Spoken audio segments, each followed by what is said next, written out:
Welcome, everyone. I see that everybody's slowly joining the webinar. My name is Martin Gallard. I'm the Partnership and Localization Advisor for Terre des Hommes, and I'd like to welcome you to this webinar called Beyond the Emergency, Building Sustainable NGO Capacity in Ukraine.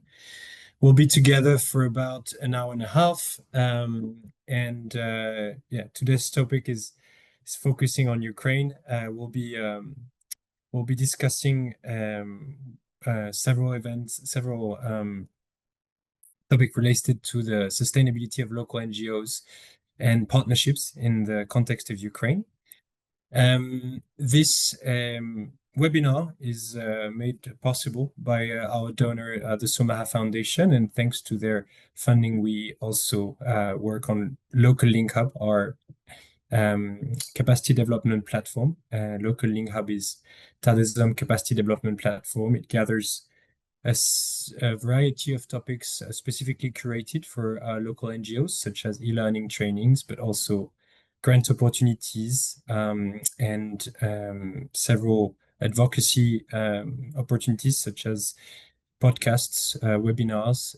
We also publish news, and we're available on social media to work on the topics of localization and partnerships across the world. Before I go deeper into this webinar, please note this webinar will be done in English. We have Ukrainian subtitles available. So it will be a recorded event. So it will be possible for you to watch it later. And so the automated caption will be available in Ukrainian. It is possible to connect to it at the bottom of the screen. So it should show a caption. You can then enable the translation. You just need to select your speaking language is English and your mic caption language is Ukrainian, and you should see the translation as we speak. The chat is also open. That's where you might want to put your questions if you have any. And it's also a space for you to introduce yourself. So feel free to introduce yourself, your role, and the NGO you work for. But it's also the space where you can ask questions. You may ask questions in English or in Ukrainian, and we'll have a space for question at the end of the presentations we have today. We will also share a short survey about the webinar presentation at the end. So just wanted to give you this information before we start. As you know, today's topic will be Beyond the Emergency, Building Sustainable NGO Capacity in Ukraine. The idea of this webinar was really to bring together members of the NGO forums, alliances, but also representatives of international NGOs and national NGOs, just such as yourself, and see how we can examine different funding threads, the infrastructure gaps that we have when it comes to local and national NGOs in Ukraine, and the sustainability of civil society in Ukraine. So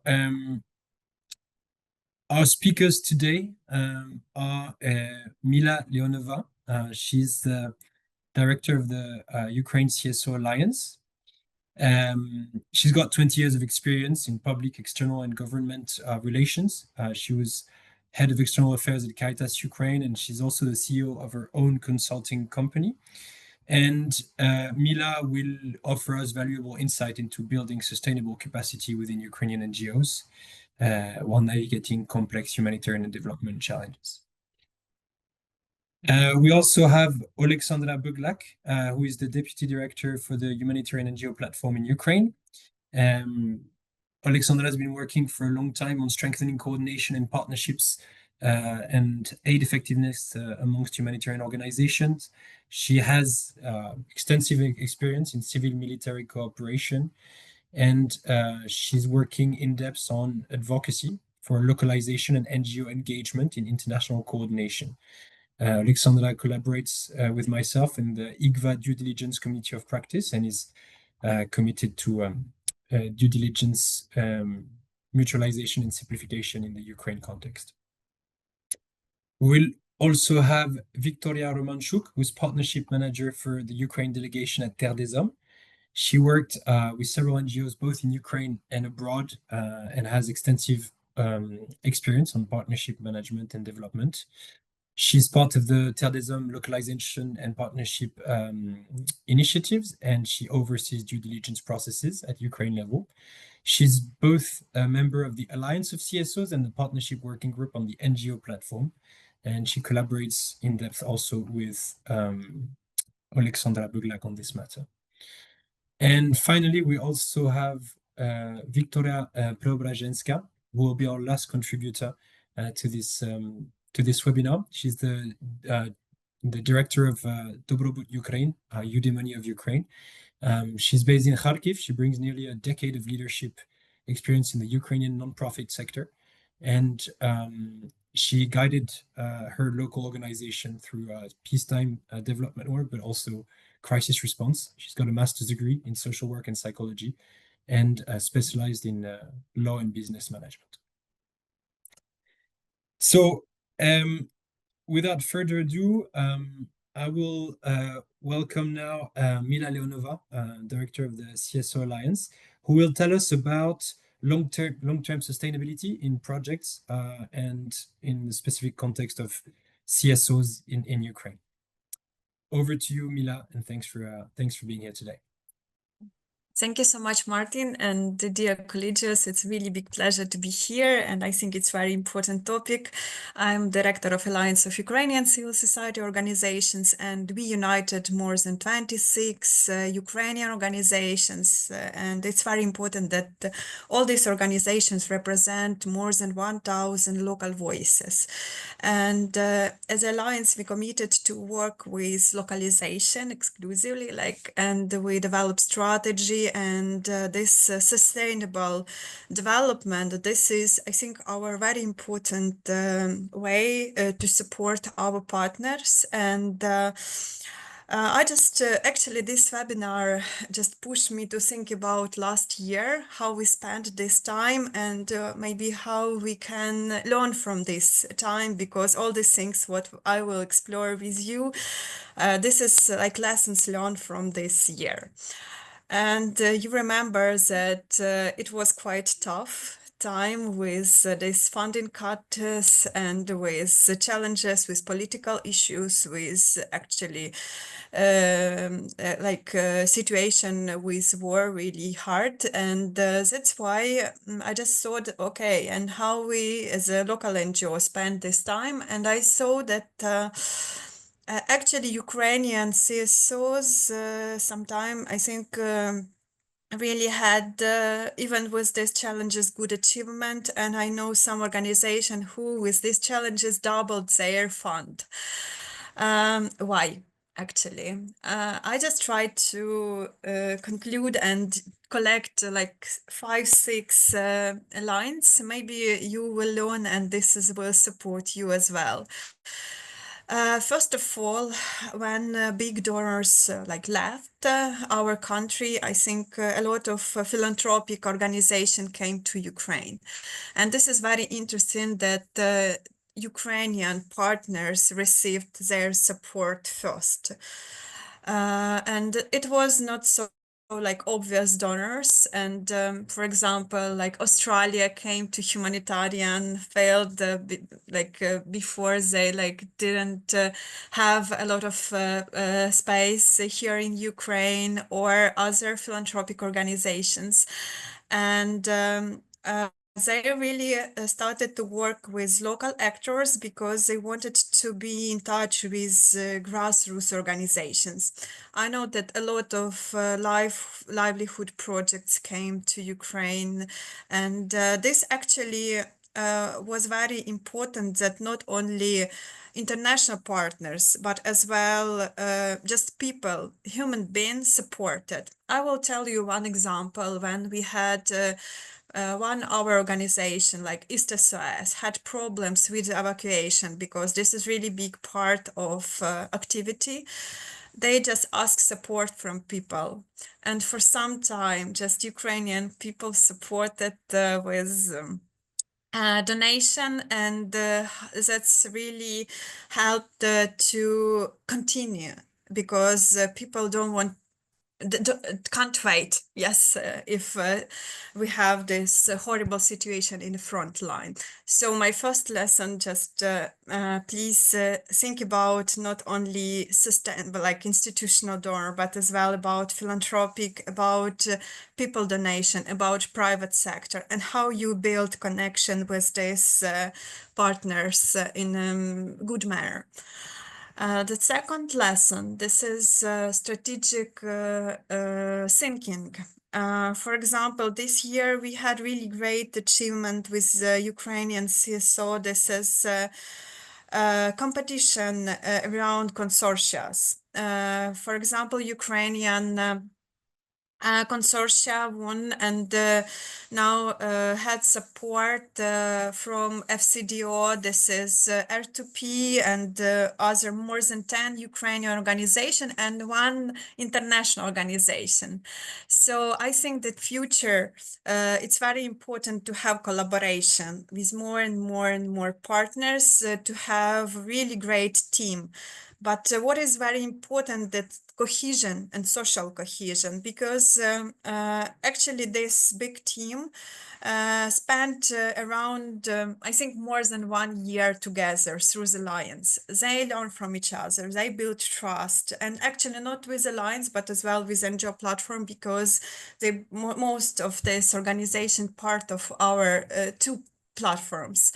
And I could say that I think we should be proud with Sasha and with our teams, that I think just unions and platforms build even not only our mandates, yes, but as well this ability to work together, this friendship, this trust.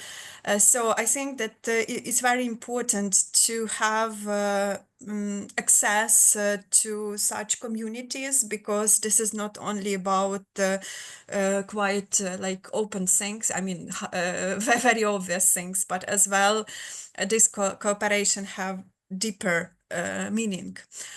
And these consortia, what is very important, they open for long-term and multi-year funding. It's not like short project, but this is like 3-4 years project, and the resources what donors could share with you, it's of course the bigger. And the third things what I want to share, this is strategic expertise. I think Ukrainian CSOs already have really great experience and knowledge, and that could support, build your respect and your visibility, your knowledge. And we started with Alliance, capitalize this expertise, try to build Ukrainian education system, not only because we want to share and show Ukrainian experience to inside country, actually, and we already started working with, for example, governmental system this week, I think, or maybe next week, we will have a webinar for governmental system, how work with evacuation, because Ukrainian CSOs participated like think tank working group and develop together this declaration, and this declaration about new rules evacuation already supported by cabinet of ministry. And through this expertise, you could be more visible, not only for a governmental system, but for other donors, because they could trust in you, they could trust in your expertise, and you could be more just obviously visible, yes, for these donors. So think about this like about your investment. And just another part of this, advocacy. And I really love, and Sasha will speak about this more, about think tanks, about different problems, what we could solve together.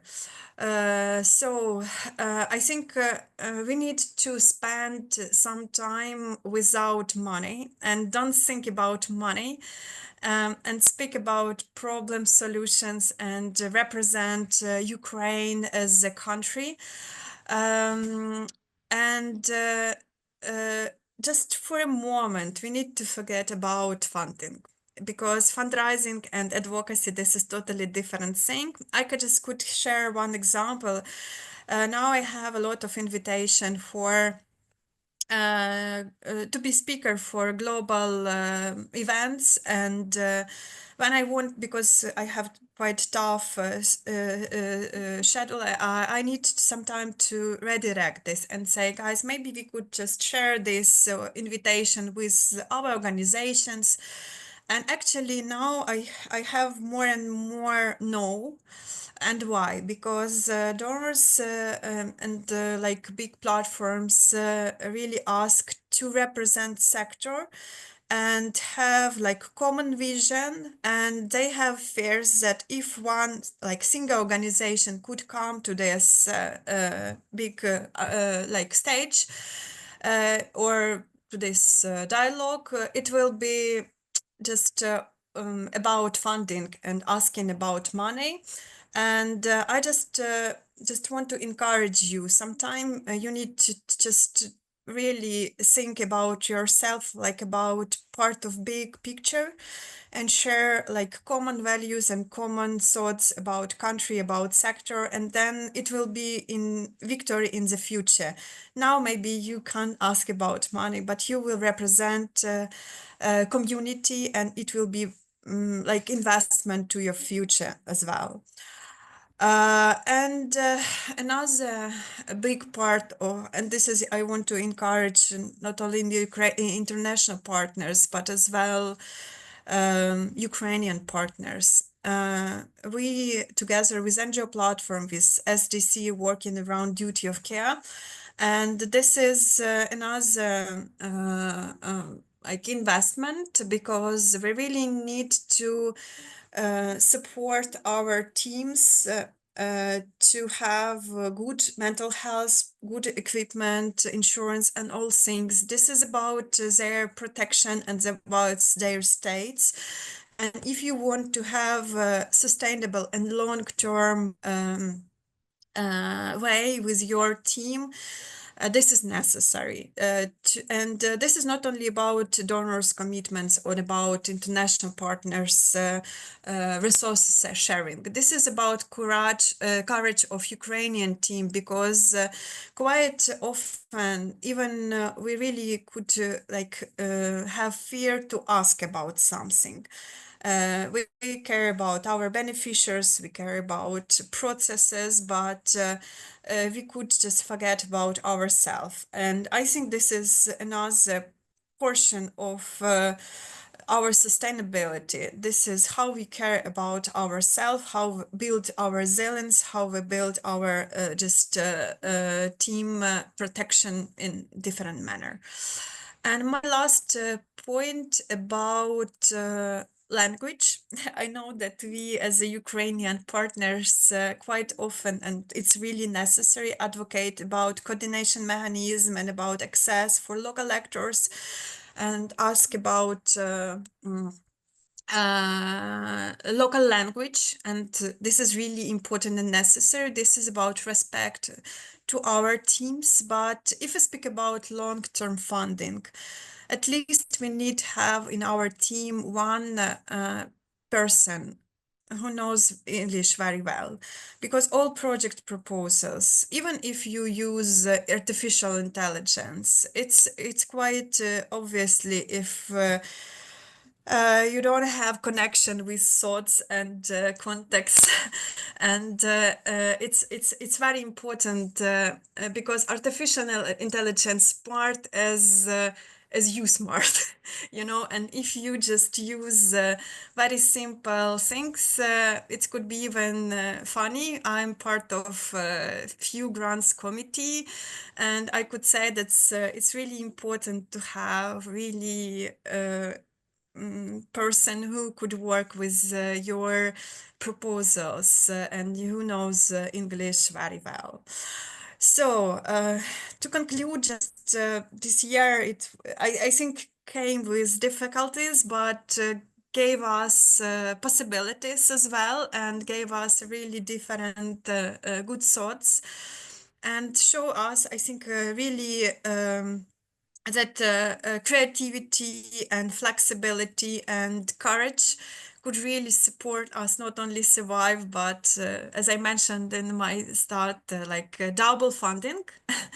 So let's continue. And thank you so much for this opportunity to speak. Martin, over to you. Thanks, Mila. Interesting takes on sustainability for the sector, especially on the programmatic aspect and the collaborations between national NGOs. This is also something complementary that we'll hear from Alexandra on the matter of due diligence harmonization in Ukraine. I think, yeah, your interventions might complement each other. Over to you, Alexandra. Thank you again for your presence today. Thank you, Mila. Thank you, Martin. Hi, everyone. I'm very happy to be here. I hope you can hear me well. I'm Sasha. I'm Deputy Director for Humanitarian NGO Platform. And again, I'm very happy to be here. Apologize even now because I see a lot of familiar faces on this call. And for some of them, it could be not a new topic I'm going to talk about. So that's why maybe for someone will be not many new information. But yeah, overall, my presentation will be more technical maybe somehow, because what I'm going to use the time given to me is to kind of present you some findings, because we can talk about due diligence a lot, we can talk about humanitarian response in Ukraine a lot, but we know so much about this. But what we discover, and we can go on with the slides, we can go maybe to the next one. Yes, this one. So you can see some timeline. So what we discovered recently, or not recently, but we start to work on a due diligence more than almost 2 years ago, actually. And when we start to talk about due diligence, we discover that we kind of know what we talk about, what the challenges, I mean, what's the problem, and so on so far. So nothing new. But what we've been very, very much missing, it's evidence of this. Or I would say more reference that we can use in our advocacy. So what we said, like everyone wants the same, it's not a new topic, it is a long response and not the first response globally. So same thing, but like it is again and again the same challenge. So we had a group of partnership managers working group we have, and as we already said, like some members are there here on a call. And we just decide to go further and say like what we can to do with this. So we do very small exercise in the very beginning when we start to just map our own due diligence without no deep, let's say, technical assessment. We did very simple, very consultative between each other and so on so far. And we, even among a very tiny group doing this absolutely learning small exercise for ourselves, we discovered that we had a couple of assumption which we want to confirm. And one of them, it was that like majority of due diligence process are similar. So like 80% of what we are doing, it's all the same. And what we want to have, it's exactly to move forward, we need something for advocacy. Because again, if I believe every one of you who work with the headquarters or institutional donors, they need something more than like I'm telling you I know everything. They need some references, they need some reports, they need some data. And it's very understandable because the main core question about due diligence, it was about trust. And it is very hard to build this trust without data. So what we did, we successfully fundraised and find money to make what we did as a small group to a big study and report. And I can tell you from the very beginning, the whole idea was not to create any tool, not to go to passportization, harmonization, certification, and whatsoever. It's more to try to find the way how to change mindset and create approach. It was very ambitious and very hard because when you're doing something which don't have strong indicators, it's very hard to apply. But we managed, I believe, and again, we have on a call a couple of people who've been involved more deeply in all this story. So we finally presented, and we will share all these reports and presentation after all.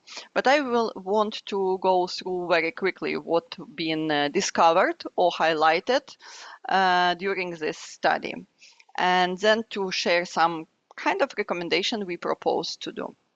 So as you see on the slide, and I already will talk through part of the things that like we did a documentation review. Basically, it's consultant who did it for us. So we did a survey, focus group discussion. We did a report as well, and then we did a very deep comparative analysis of the due diligence who been part of the NGO platform initiative.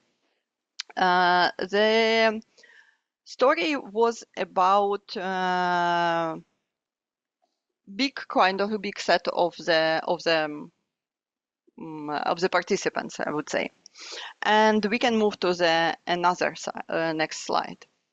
And we can see that our inception report, I see a bit cutted, if it's for me only or not, I'm not sure, cutted slide, but okay. We can talk still about this. So now when we just started and we do inception report based on a survey, big consultancy, we discovered that actually due diligence processes, both national NGO and international NGO, they see as essential for receiving funding. And only less than 1/3 responders see due diligence as a barrier to accessing funding. And it was very nice to see that like for now, majority of organizations, they don't see this as something not useful or something unnecessary. They realize the importance of this. And this is a very good sign for me, which is not highlighted in the report and more from my personal observation. It means that like Ukrainian NGO finally growing bigger in terms of understanding and to have this responsibility for funding when you start to share your fund you have. And also what been discovered that like the concept of practice and benefits of due diligence might not be fully understood across the organization. That like it is a different understanding of this. But the more crucial and what we are now advocating a lot is that proportionality is crucial because usually the heavy due diligence processes, it is the same for the organization with like 100 people and like with 3 people. The amount of policies they require to implement it's not realistically because they're not even doing so much job. So this is proportionality we advocating a lot and to be realistically with the donors. Do you really want to just a policy to have it in place or it will be really implemented? Because you cannot implement policy probably when you have only 10 staff, which require much bigger amount of people. One of the also part, it was to try to map initiatives and to capture what is happening now. There are efforts to reform due diligence. Exactly as Martin already said, we are part of the big global initiatives. It's not only Ukraine, it's not the first story we are trying to do this. It is a really global intention to change this, to tailor, let's say, and to see how to move it forward. But in the same time, it is a risk of reform fatigue due to volume of initiatives, working groups, and knowledge sharing groups.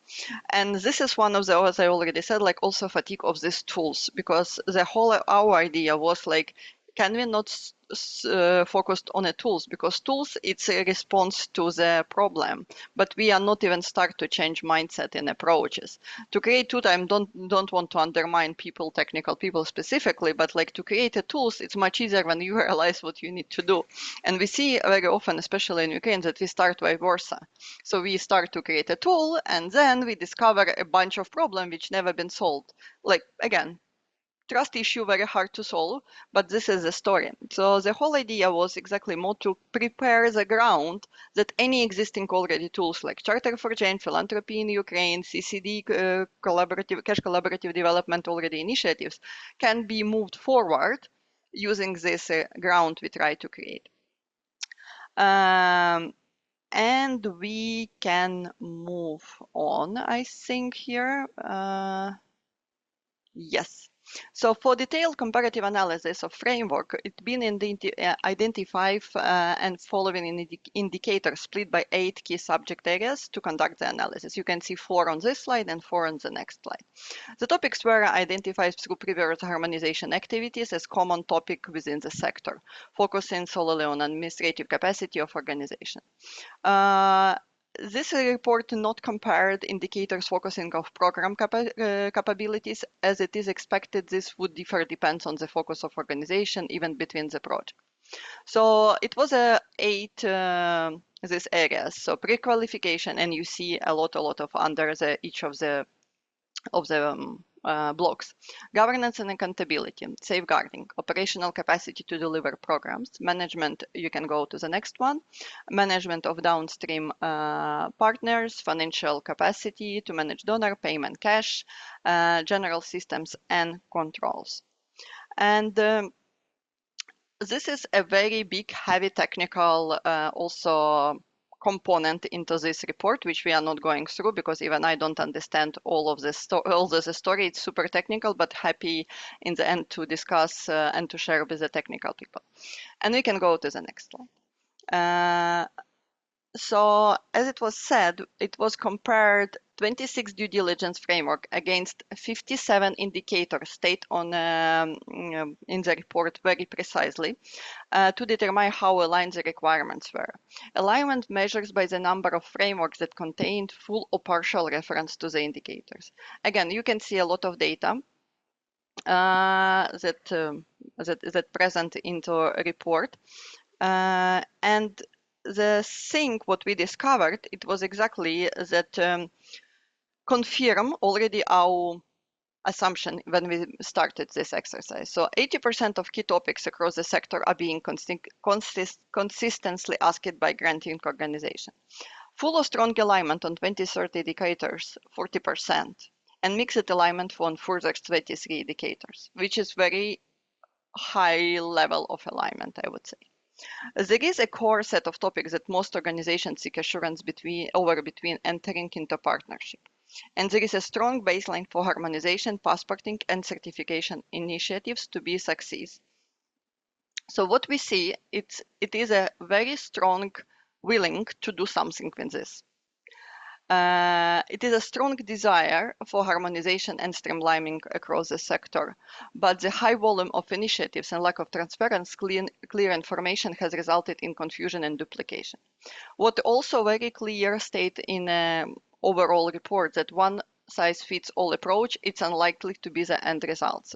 But having transparent information on the initiatives in existence will allow organizations to consider what is the best approach for them, set clear end goals, and share learning with others. Organizations seeking to passport other frameworks will benefit from developing structured processes and tools that enable staff to confidently operate within a defined risk tolerance, in addition to demonstrating to donors that effective risk management procedures remain in place. So basically what we saying that like magic pills not existing, one tool will probably never exist. And full alignment on due diligence processes across the sector will be challenging. However, the evidence shows that considerably more alignment can be achieved across smaller groups, indicating that forming strategic alliance will contribute to the success of harmonization of passporting frameworks. This is exactly what we can benefit from such event like this, from such having a platforms or alliances or wider partnership. So it is much easier to exactly marketing work on this among, I know, NGOs who is really doing this. So, and this is what we kind of a confirmation that to make as smaller groups, small networks, it could be potentially, I don't know, one sectorial, geographical, whatever you find the core to build exactly this trust, then will help to implement you any tools. There is also a reasonable degree of consistency across due diligence that demonstrates a set of core topics that the majority of organizations seek assurance over before entering in partnership. Again, confirmation of this 80-20 our hypothesis that it is same. This would formulate a strong baseline for harmonization, passporting, certification initiatives to be a success. Areas with more variability between organizations lend them to a modular approach, where a full topic can be scoped in or more in-depth question can be added to address risks specific to that partnership. And frameworks where capacity development is a key feature will further benefit from this modular or tiered approach, ensuring the target approach that is considerably to the context. And we still have a lot of slides, but I feel that sometimes when you prepare talking points, you understand okay, it's just talking points. So this is basically my story with the slides. It's still we can just see on the slides that how it was by indicators really alone alignment between NGO and NGO in a different areas. And I believe specifically partnership managers on this call will benefit from this. So maybe I then very shortly say about the overall recommendation which we can provide or share observation recommendation after all this detailed technical story. And I will start from what I will repeat myself, that the whole idea, it's we believe this could be as a benchmarking baseline, whatever you want to say, for your advocacy tool. Many organizations confirm, and I know with our even Martin conversations that he said I need this to start do what I want to do. So for many organizations, I'm very encouraged to use this as advocacy tool to start really tailor for your organization what is better: passporting, certification, harmonization. Because again, it's not about promote any tool, it's more to give you opportunity to see what you can benefit in based on in which sector you work in and how you work. So one of the big issue and what we encourage is that we have a lack access to comprehensive information about initiatives that aim to reform due diligence, that can hinder decision making and duplicate efforts. So what we're trying to also to do, it's to map in Ukraine and on global level to map all due diligence initiative existing. What we discovered during consultations, that one institutional donor have no idea that the same institutional donor in one country already move forward. And we talk about big organization, which in our eyes should be very as example of information sharing and clearness. This is we observe. So that's why information sharing about what you're doing with others, it's very much encouraging. And also limited communication between donors and NGO, international NGO, regarding due diligence initiatives. Their purpose and associated benefits can hamper acceptance and use. Also, there are benefits to using passporting, but as I said, procedures or guidelines to codify how passporting could be implemented may have limited uptake of the initiatives. Introducing passporting to smaller groups or existing alliance could be a more successful way of rolling it. Introducing capacity development into due diligence has added complexity to the processes. While capacity strengthening is beneficial, separating different elements from due diligence and introducing a more modular approach could make this harmonization more effective. It means that we very often put capacity strengthening into due diligence process, and to separate it, it could be one of the way how to make it lighter and more beneficiary for the organization who is passing due diligence. also, one of the main thing, among many others, it's managing expectation of how to implement due diligence reform. It should be recognized that due diligence reform will not, again, one size fit all solution to solving challenges. This is really, unfortunately, we need to accept that it is a limitation because, especially in a humanitarian society, especially with institutional donors, because they have accountability to their government. So some of the part of the due diligence process could be never changed. So the way how we need to find to think it's how what is our scope when we can really implement this.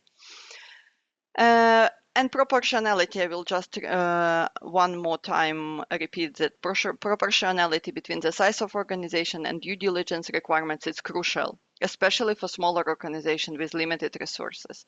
This is the one of the main things we are pushing more and more with international NGO, with institutional donors, because it is a core about the quality of response behind them. Because how much you time spent on just policy which never been implementing, it is a different than you really can already implement. And again, we understand that it is a widespread use of certification within Ukraine, and concerns have been raised over the quality and standards of certification used. Globally recognized certification may not be achievable for small local partners due to their cost or extensive requirement. But we had a successful case when we have a philanthropy in Ukraine, for example, here initiatives in Ukraine, when it is a successful story for smaller groups, at least how to use it, start to use it. Then to summarize everything in one, again, it is first of all, yes, it's a QR code to the report itself. I'm happy to share it's on Relief Web, so it is 3 reports basically, one in Ukrainian and English as a recommendation for local actors, 2 still only in English, but we are working on translation. We just decided to not wait fully and publish it all as soon as possible to share with you guys. But overall, it is only the first step in this story. We did a lot of now kind of lessons learned from this reporting. And what the next step we are going to do, that what also been discussed and discovered, that to talk with partnership and with the country directors about due diligence, it's good. And we are happy that they are already keen and on the same page. The next step is how to compliance and financial director to on board on this story. And this whole report was funded by Disaster Emergency Committee, and they're doing now this for their members. So they collect now financial directors and introduced all these challenges to them. This is the same for us. What we want to do is to find a way how to collaborate in terms of harmonizing, let's say, approaches, or to identify challenges and to see what we can do together with the finance and compliance. Because it's very good that, like, usually country director or here guys on call will be very dedicated to localization, but how to make it happen that the whole your organization understand where we are going, not only one person who very easy to commit. It is very much important. So we work with donors. We had already went with the donors to present what we're doing. I would say I was positively surprised that it was less reluctant reactions than I expected. So it is a already good sign. And yeah, so this is a long story, but important, because one of the, as Mila said, like, as Mila said it's more about how we partnering with each other in a more wider way.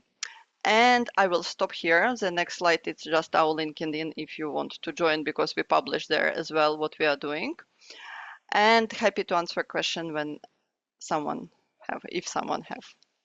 Thank you so much, Alexandra, for this introduction to your work on due diligence. Indeed, the perception of due diligence is changing globally, I think, and it's there's a lot of initiatives to end a top-down approach that still exists in the sector.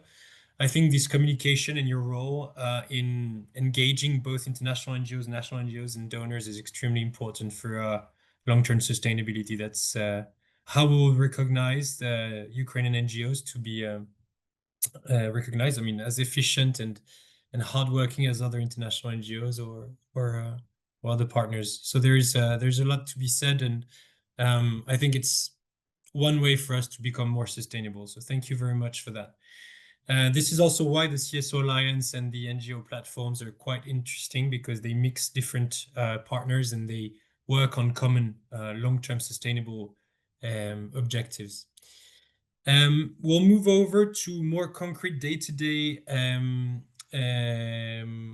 work related to partnerships and localization and the sustainability of international and national NGOs in Ukraine. We'll listen to Viktoriia Romanchuk, who is Terre des Hommes TDH's partnership manager in Ukraine, on the invisible cost of partnerships and the hidden work behind donor coordination. Thanks for your presence, Viktoriia, and over to you.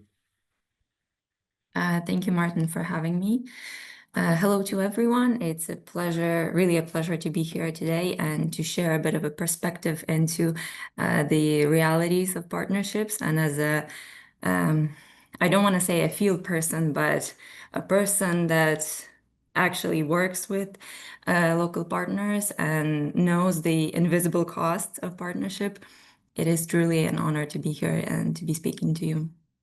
So when we talk about partnerships between international and local NGOs, we often focus on the outcomes. We focus on the indicators, the kind of projects we implement, how many people we reach, the reports that we submit to the donor. But there is a totally different layer of work that is attached, that is rarely visible in budgets and log frames, and that is the kind of time and the emotional impact and effort that goes into maintaining these relationships.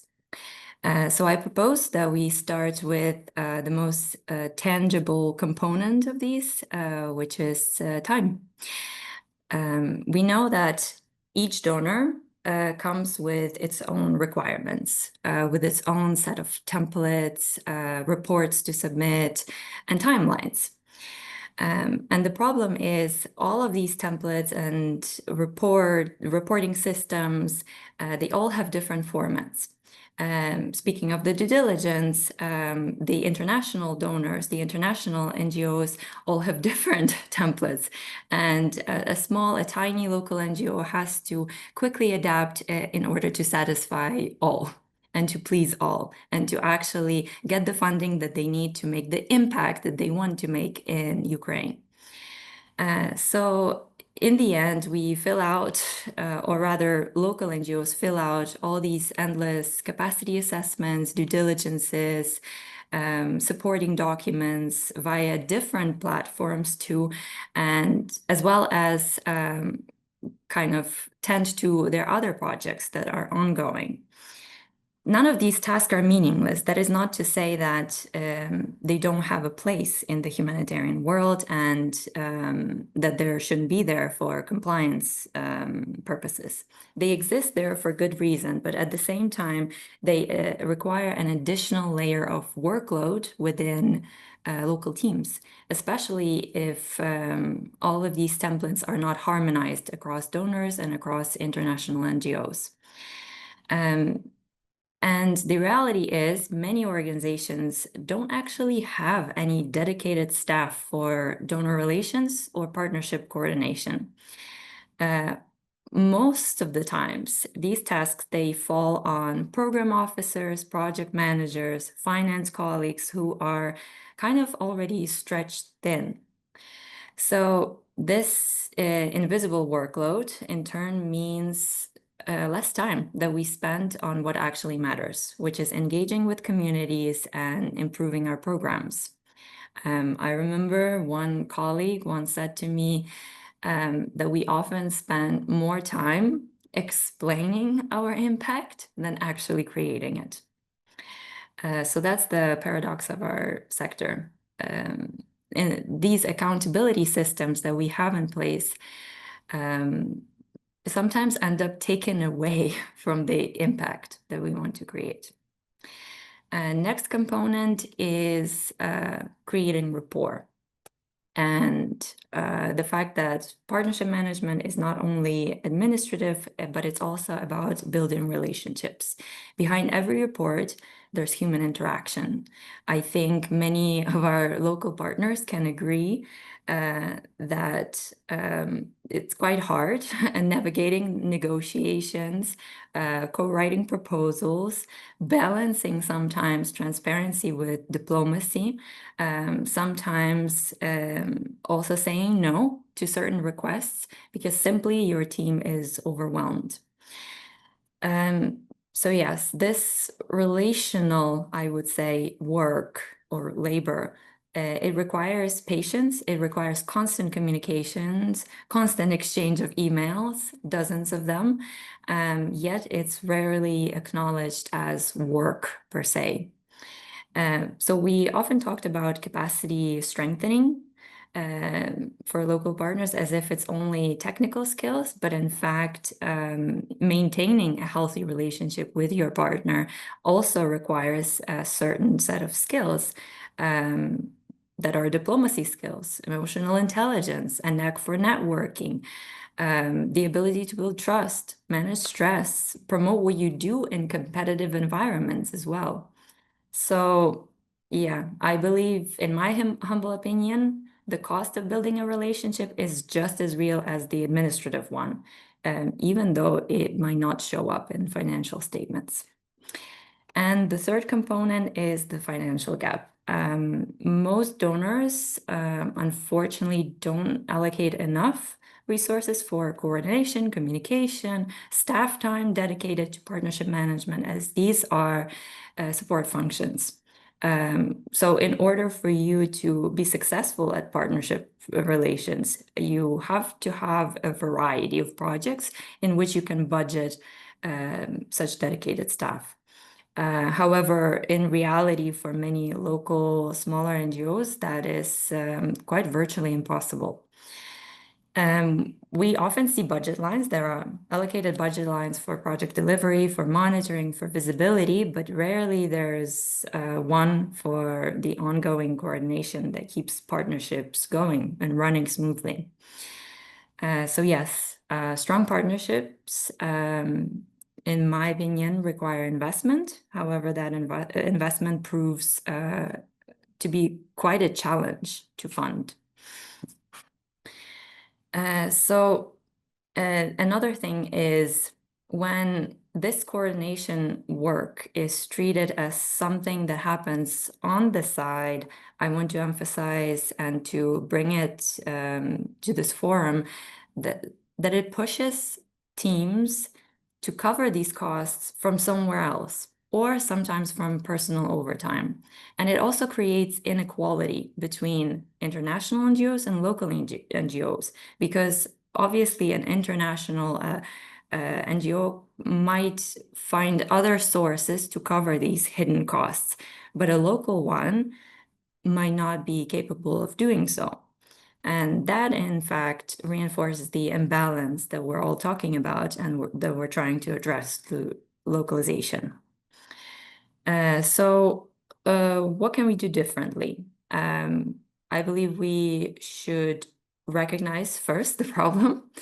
Partnership manager is not an extra. It's a core activity that requires time, skill, and resources, and it deserves to be recognized in planning and budgeting. And I strongly encourage local NGOs to advocate for that to their management and also to international NGOs when planning the project. Second is simplification and harmonization. So I'm here on the same page with Alexander. Where possible, let's work towards harmonization of templates, of due diligences. It has been mentioned a few moments ago that, and I'm not saying that Turdizom is the quintessential example that you should follow, but we are, as an international NGO, we have cooperated with 5 other French NGOs to create this harmonized due diligence tool to simplify it for our partners. And I highly encourage other consortiums to do the same. Obviously, this won't solve everything, but I think small steps can definitely reduce duplication and some of that administrative fatigue for our local partners. Third point is to fund for relationship building. Definitely donors can play a crucial role by including resources for coordination, capacity strengthening, and partner engagement as legitimate budget lines. And they already do, that there have been some steps taken towards this. But one idea should be reinforced, that building relationship is what makes implementation possible. Not just paperwork, but also the trust, the dialogue, and the mutual accountability that sustain this collaboration in the long run. So to conclude, I would leave you with this thought. I believe that all of us can agree that behind every successful partnership, there are countless invisible hours, meetings, emails, revisions, conversations that don't exactly appear in reports, but they make everything else possible.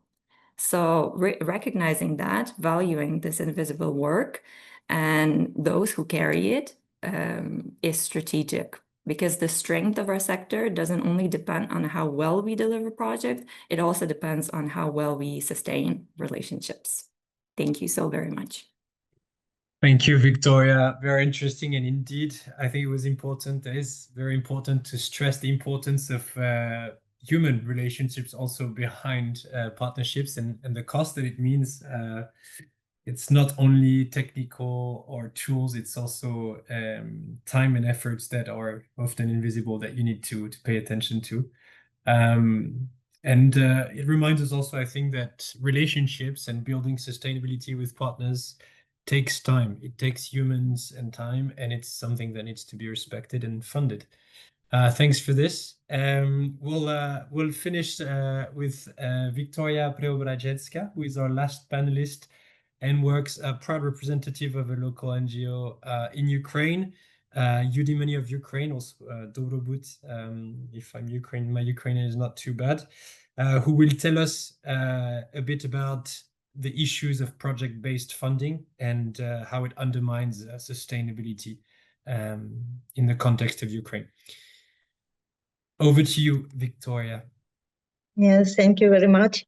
Good morning, everyone. Good morning, colleagues. I'm very happy to be here, and probably my speech will be very familiar what you experience in your ordinary life, in your professional life. So if it's so, please give me some kind of reflections that you are with me in same page, in same experience. So first of all, I would like to tell a little bit of history. I was only one person who found organization Eudemony of Ukraine, Dobrobut Ukraine, nearly 10 years ago. I didn't have any money for this. I didn't have any support of any donors. I decided to do it because I wanted to contribute to my country, to my community in Kharkiv. It was a local organization in that time. And very long time, me and later my team, we did our activities, our projects, mainly by ourselves without big support. So we didn't have money to do big things. And mostly when we decided to do one or another initiative, it was like, okay, we see that we have such problem in society, let's do it. And we just did it. Nearly 10 years, we reacted for such challenges.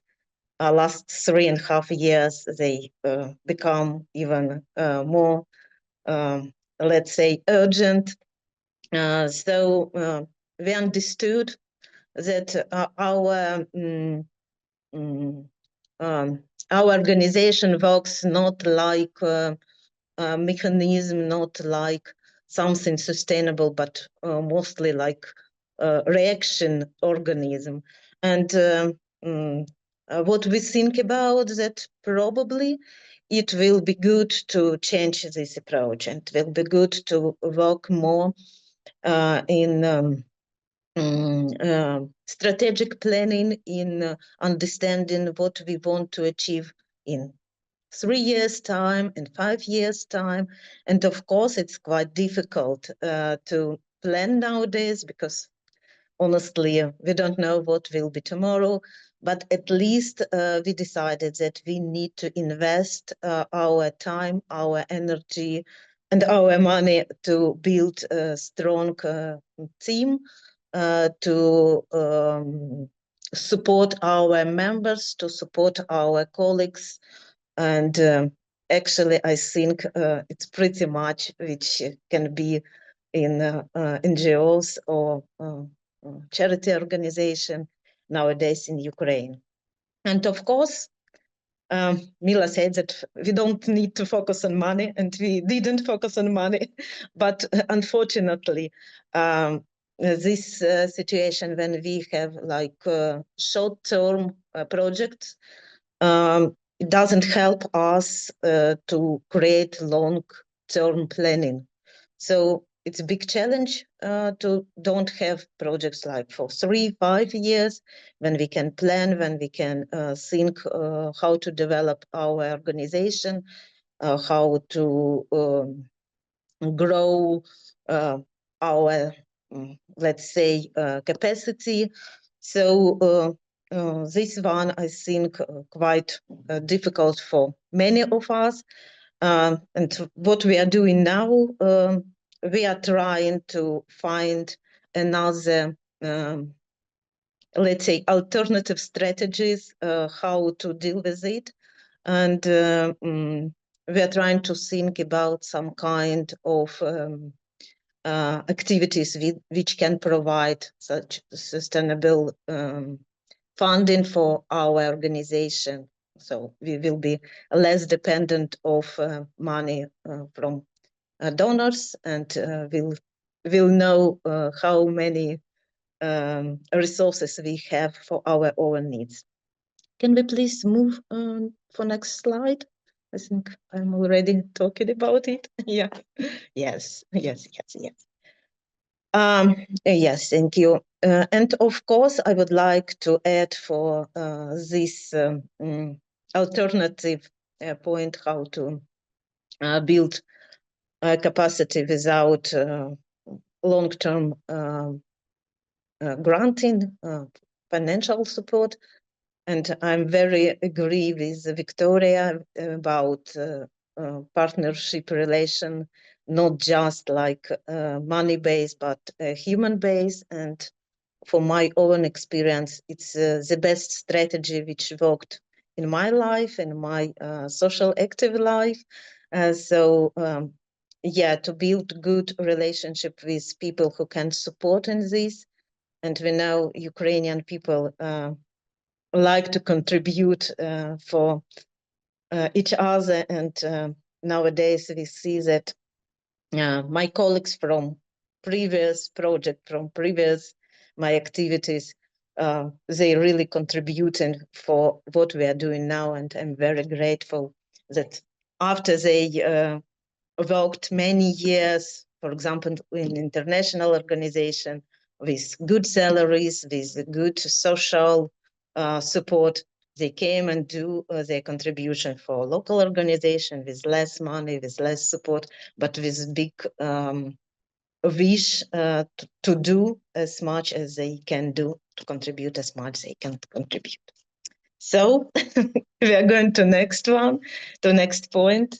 Please, next slide. Yes.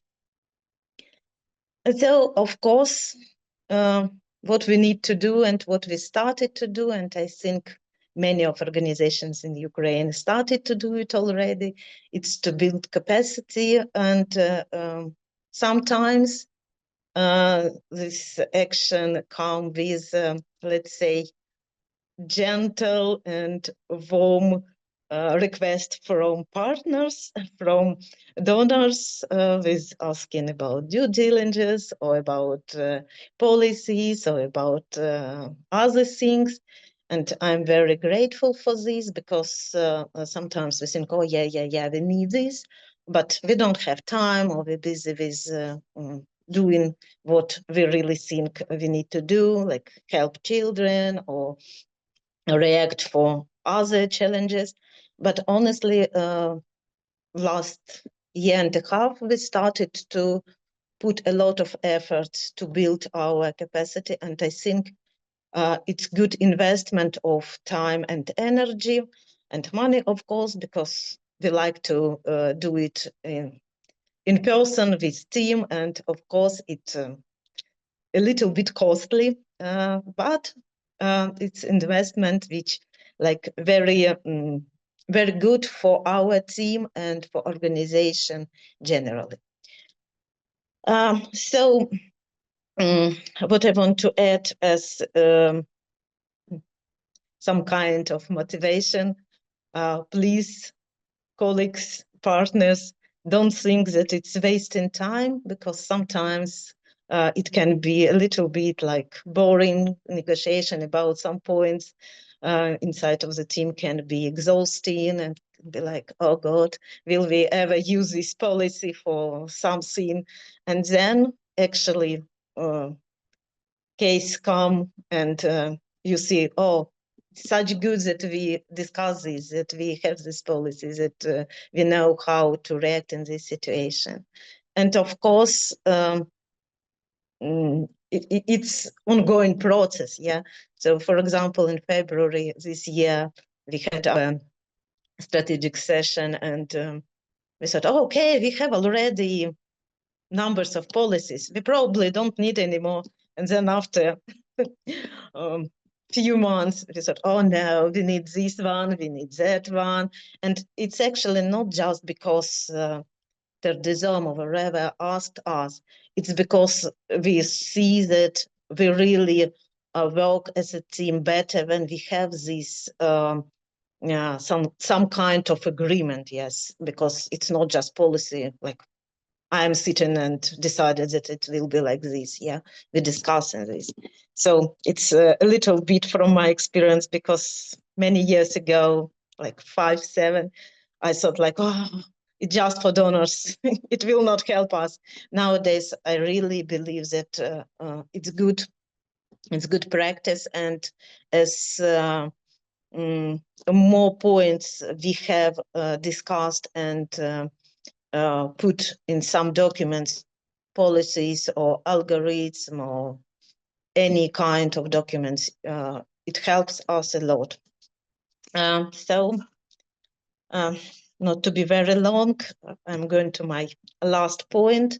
And first of all, I want to say very big thank you for partners. We are very lucky, me and my team, we are very lucky to have 3 good partners. I mean, good such partners who are quite long with us, who are contributing for our developing, who are supporting us. And I think that it's a very good practice. And if I could somehow to influence for such tradition or for such trend, it will be very good to have such partnership, not just with our organization, not just with these 3 partners, but like a model which will help to build more strong civil society in Ukraine and internationally, because we are all interconnected. We can share our experience. Somebody has more like field experience, somebody like more working with policies, and it's very good when we can exchange this knowledge, this experience, and be more stronger. And of course, nowadays, when we see changes in the sector, in let's say money approach, we of course need to think what to do, how to build such trust, to have more donation. For example, we are not very good in it. We don't have a lot of donation from individuals, yeah, more like from organizations. And for me, it's a big question how to do it in another way. And I'm talking now not only about Ukrainian citizens. I can understand that it's not easy to donate. I'm talking about international community. I have quite, let's say, big international community whom I know and who knows me. And unfortunately, I don't have a big amount of money of donation, even I asked personally. So I think it can be because of trust or because people don't understand how we're approaching things. So it's something what we as organization need to think or maybe together. And of course, when we not very sustainable in our financial resources, we have a lot of risks to lost part of our team, of our staff, and it's what probably will come soon, and I'm mourning already about it. And for me, it's a big problem how to say to some people who contributed a lot that, oh, sorry, our project have finished tomorrow or day after tomorrow. They don't have money anymore for supporting you as a communicational manager, for example, or for security manager or somebody else, and say, thank you, if you can volunteer, please volunteer. But I can understand that people need to cover their basic needs, and of course, money for now it's the most popular or easy strategy to do it. So it's another thing about which probably will be good to think together, but for now, probably it's open question. Maybe my colleagues already have some experience in it and can share, but for me, it's still big challenges how to deal with it. So thank you very much for attention and for invitation. And I hope my voice was not just about my organization, but generally about Ukrainian NGOs and charitable organizations. Thank you very much. Thanks a lot, Viktoriia, and your insight on going beyond project delivery. I think it resonates a lot with what Viktoriia Romanchuk said before as well on the identifying common objectives and being a bit more human in the way we organize partnerships. There is a great deal, a great importance of the collaboration at several levels when it comes to donors, international NGOs, national NGOs, and making sure that different stakeholders are involved. It means beneficiaries, UN agencies, it means the government, and it's perhaps the most complex of it all. It's to try and coexist as local and national actors in this complex environment. There's a lot of things I would like to say to wrap up, but before that, I would like to give everyone a chance to ask questions. I see to the panelists, and I already see one for you, Viktoriia Preobrazhenska, in the chat, I believe, and it is from Anna Zhukovska.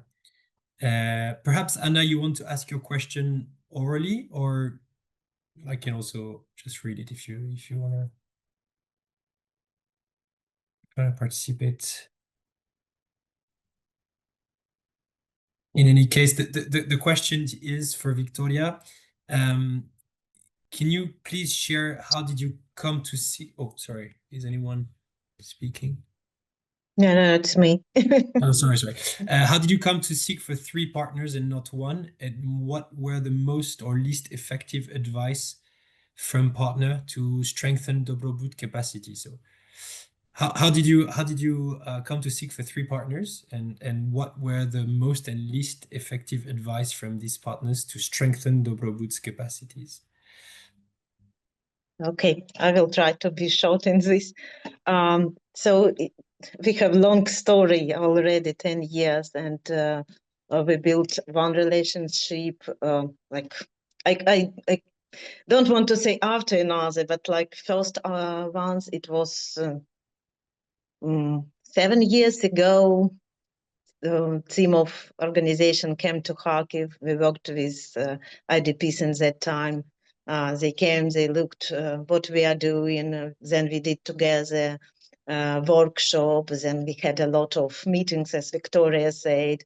And then we started to do small project together just before COVID. And then after this, and it's very nice partners. They always ask us, what would you like to do in this situation? Like how you are reacting, yes. And for example, our humanitarian aid response was like, we said, we don't know what to do, but people need food, people need some warm clothes and so on. They said, okay, we have like 10,000 euros for now. We will give you, do what you think it's important to do. I think it was a lot of trust, and nowadays we still have their support. It's not very big amount of money, but it's long time together, and it's about trust.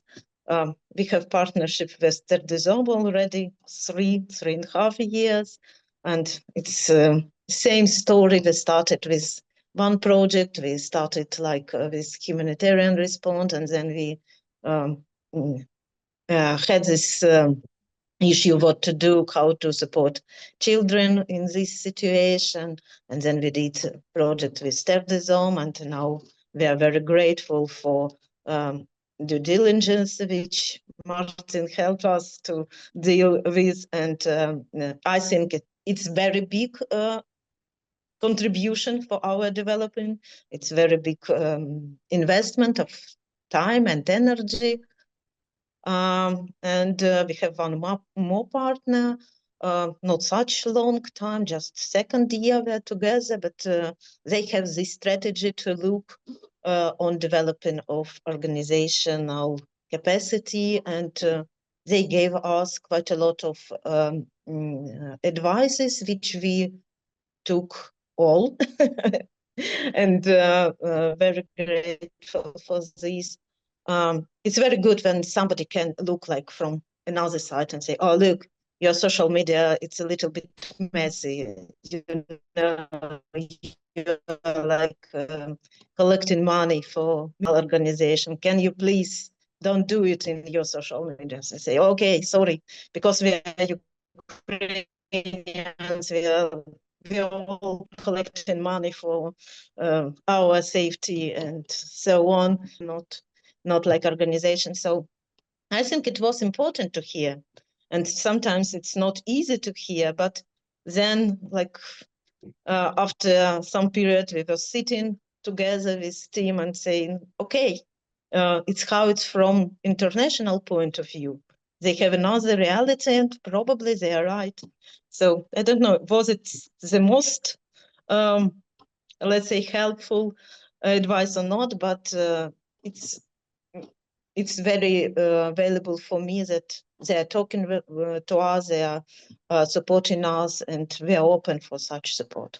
I don't know, did I answer the question, but I tried. I think so. Thank you very much for that, Viktoriia. I don't know if there is any follow-up questions. I see still quite a lot of people in the attendance. So feel free to raise your hand if you have more questions for any of the panelists. The floor is yours.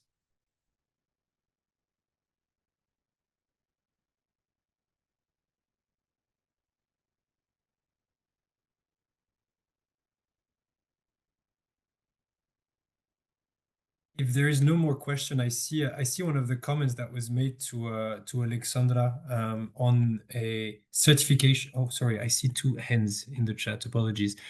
Alexandre, yes, the floor is yours if you want to ask a question.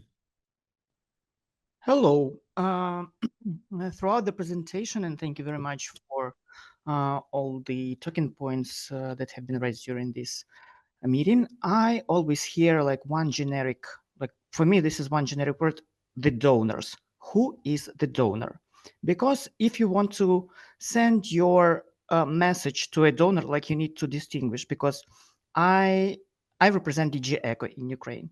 And when you say a donor, so I imagine myself and I see the problem and it's not relatable to me. So who is the donor? Is it a donor or an INGO or UN or any other structure? Who is the donor? Because when you send this message, then the INGO looks at it and they see the donor. So they say, okay, we are not donors.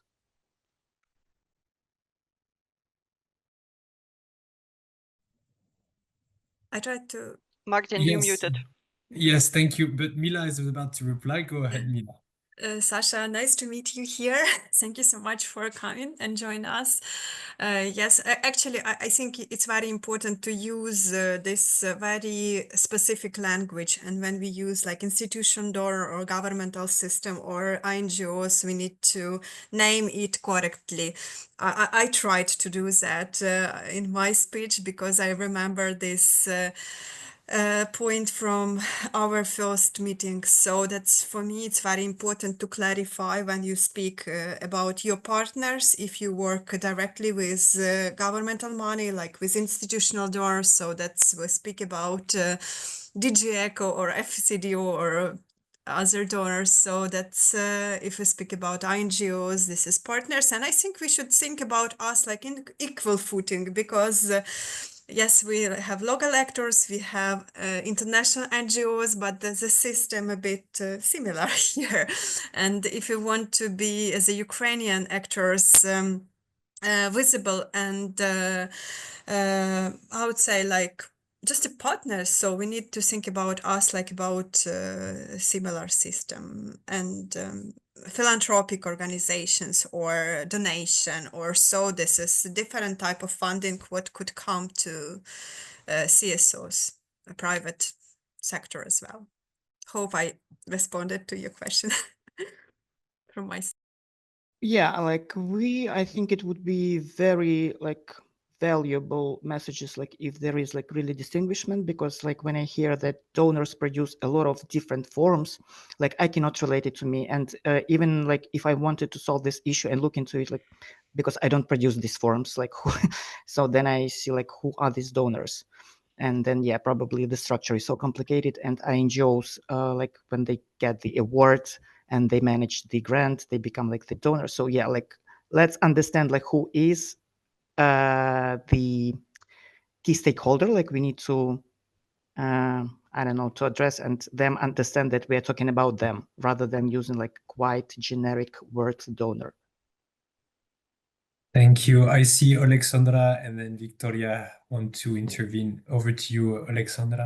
I will be very short. Thank you, Alexander, for the question. For our very specific case, it's institutional donors and headquarters of the international NGOs. And for example, in case of ECHO, it's a bit different, because like DJ ECHO do not fund directly any local organization. And for example, FCDO or GFFO or SIDA can do it. So that's why it's a different form. So yeah, maybe for DJ ECHO, you don't see the complicity of the forms, but it's relevant for the other institutional donor who could provide direct funding for national NGO. And for us, it's not INGO as itself, just to reiterate, it's more HQ of headquarters of the international NGO. Yeah, thanks. Viktoriia, you want to say something as well? Yes, apology for not differentiating between the different types of donors. And when it comes to different formats of that I spoke about, I meant more reporting formats. Obviously, different institutional donor has a different reporting mechanism and also systems in place and templates. That's what I mostly referred to. Thank you. Martin, could I add something for just? I have funny story from Geneva because this year Ukraine first time participated as a representative, like full representative, grand bargain meeting in Geneva, and as a Ukraine we were a donor because when UN actually lost their funding for different activities, but we had our philanthropic funding, and we decided to contribute, and we share our money with Gwenbagen Secretariat, and it was just, like lunch and how to say, like a dinner, and at the end of the day, it was a lot of people, like 200 people, and it was representative of different institutional donor, like FCDO, and DG ECHO actually, and other Swiss, and then donors came to me and say, Mila, thank you, our donor, for this good day, because really when funding, we have funding cuts, but now we see that Ukraine can contribute. So it was a small and funny story, but I think now with these changes, we really a bit shift this power and approach, and now we as a Ukraine could share something. So should we think that we are donors as well? Thank you. Thanks, Mila. Interesting perspective indeed. And why not think of yourself as one indeed? That makes you more responsible for the whole sector. Diana Rusu, you had a question as well. Over to you if you want to ask one of the panelists. Hi, do you hear me? Okay, great. Thank you very much for this opportunity to be part of this very interesting meeting today. Let me please introduce myself. My name is Diana. I'm from Republic of Moldova, from Droica city, which is on the north, based on the north of the Republic.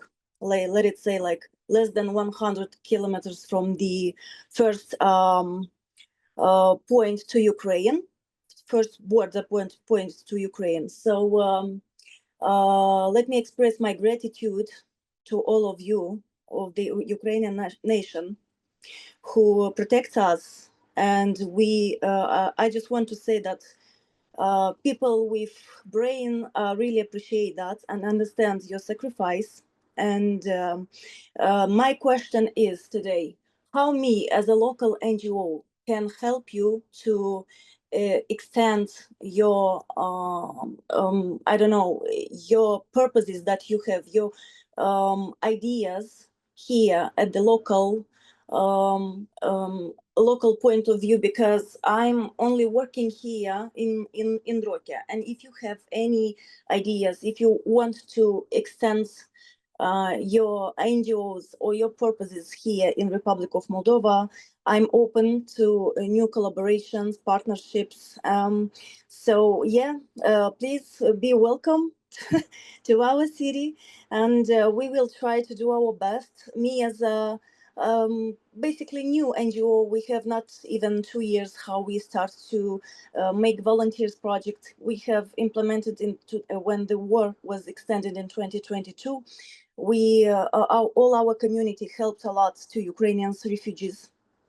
So we are open to help you to bring your ideas here, to extend your NGOs and your purposes.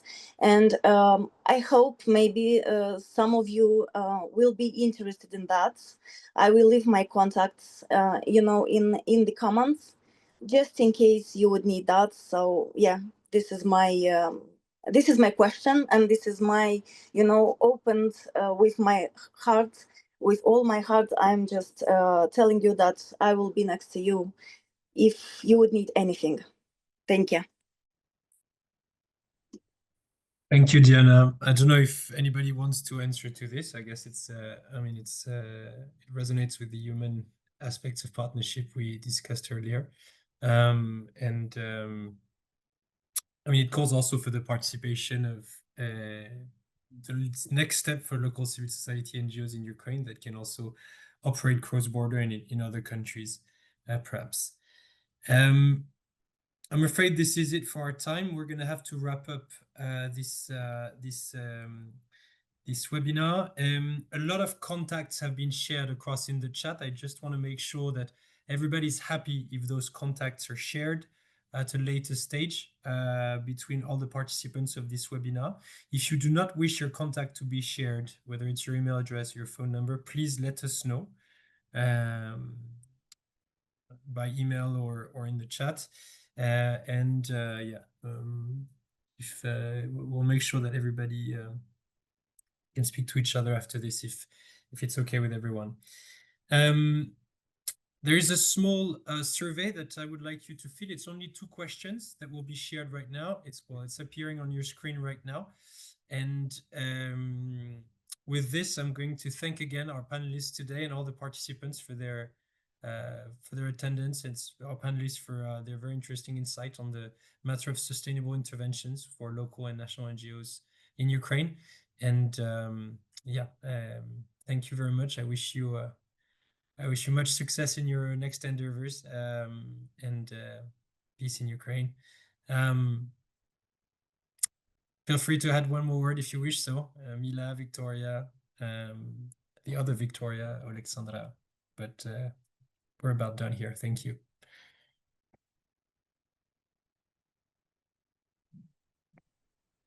Thank you, everyone, for having us, and thank you, Martin, for organizing the webinar. It was lovely to be present. Yes, thank you very much.